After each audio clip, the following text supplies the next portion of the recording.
মুর্শিদাবাদে শুক্রবার রেলগেট দুর্ঘটনায় যে 5 জনের মৃত্যু হয়েছে, নিহতদের এবং আহতদের পরিবারকে আর্থিক সাহায্য দিয়ে গেলেন মুখ্যমন্ত্রী শুভেন্দু অধিকারী।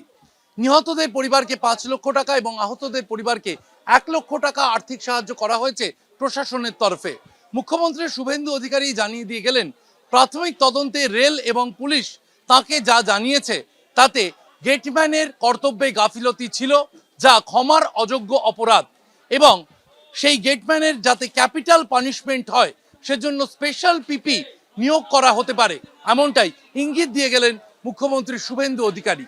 ক্যামেরায় দীপ্তেন্দু চক্রবর্তীর সঙ্গে রাজীব চৌধুরী ও শিবাশিস মৌলিক, এবিপি আনন্দ, মুর্শিদাবাদ।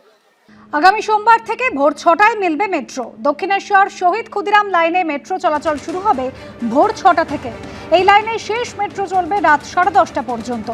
গ্রিন লাইনেও আগামী সোমবার থেকে মেট্রো চলবে সকাল 6টা থেকে রাত 10:30 পর্যন্ত। সোম থেকে শনি পর্যন্ত এই পরিষেবা পাবেন যাত্রীরা। রবিবার ব্লু এবং গ্রিন লাইনে মেট্রো চলবে সকাল 9টা থেকে রাত 10:30 পর্যন্ত। অতিরিক্ত সময় কাজের জন্য ওভারটাইম ভাতা পাবেন মেট্রো কর্মীরা।